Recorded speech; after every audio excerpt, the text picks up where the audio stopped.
Hello అండి. ఇంతకుముందు నేను ఒక విషయంలో మోసపోయానండి. నేను ఒక్కదాన్నే మోసపోయానా, చాలామంది మోసపోతున్నారా ర్యాపిడో వల్ల అనేది నాకు అర్థం కావట్లేదు. చాలా మోసం అంటే మోసం జరిగింది. నేను అమ్మ కోసంకి 2 డేస్ క్రితం నేను మా అమ్మకు పంపిద్దామని చెప్పేసి మా ఇంటి దగ్గర నుండి అమ్మ వాళ్ళ ఇంటికి పోవాలంటే 6 మినిట్స్ చూపిస్తుంది ర్యాపిడోలో. 6 మినిట్స్ అయ్యే టైం కదా అని మొన్న నేను బుక్ చేశాను కదా, ఓకే అమ్మకి రీచ్ అయినాయి కదా అని అనే ఉద్దేశంతో ఈరోజు నేను ఇట్లా భక్ష్యాలు చేసి ఇలా ఉసిరికాయ పచ్చడ, పప్పు అన్నీ చేసి నేను ఇలా టప్పర్వేర్ బాక్స్లో సర్ది నేను బాక్స్ ప్యాక్ చేసి నేను ఆటో అతనికి బుక్ చేసిన అతను వస్తాడు కదండి, నేను ఇచ్చేసాను. ఇచ్చేసిన తర్వాత తను ఏం చేశాడు అని అంటే ఘోరం అండి విషయం.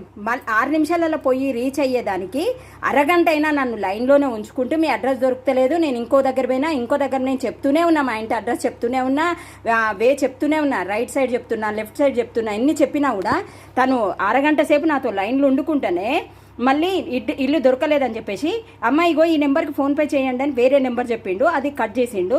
మళ్ళీ నేను వేరే నెంబర్ కట్ చేసి సరే ఫోన్పే చేయాలి కదా అని ఇతను ఎట్లాగూ వెళ్తాడు కదా, ఇంతకుముందు మనకు రీచ్ అయింది కదా, ఇది ఇప్పుడు కూడా రీచ్ అవుతుంది పార్సల్ అని చెప్పేసి నేను మళ్ళీ ఆ నెంబర్కి కొడితే కనీసం ఫోను అది స్విచ్ ఆఫ్ చేసి పెట్టిండండి. ఇంత దారుణంగా, ఇంత ఘోరంగా, ఇంత మోసాలు జరుగుతాయి, ఇంత దారుణంగా ర్యాపిడోలో కూడా మోసం ఉంటే మనం ఎవరిని నమ్మి పోతామండి? ర్యాపిడో అంటే నమ్మకం అనుకున్నా నేను. ఎన్నోసార్లు ఆటో బుక్ చేసుకునేది, బైక్ బుక్ చేసుకునేది, ఎంతోమంది ఎన్నోసార్లు మనము నమ్మి కదా పోయేది. ఇంత దారుణంగా మనుషులు ఎట్లుంటారో నాకు అర్థం కాలేదు. నాకు ఈ మోసం జరిగి 1:30-2 గంటలు అవుతుందండి. 1:00 నుంచి 1:30 నుంచి 2 గంటల మధ్యలో నేను బుక్ చేసుకోవడం జరిగింది ఈరోజే. చూడండి ఎంత మోసపోయానో. దయచేసి ఎవ్వరూ మోసపోకండి, ఎవరు కొరియర్లు పార్సల్లు అనేది ఇవ్వకండి. నేను మోసపోయాను కాబట్టి చెప్తున్నా. Thank you.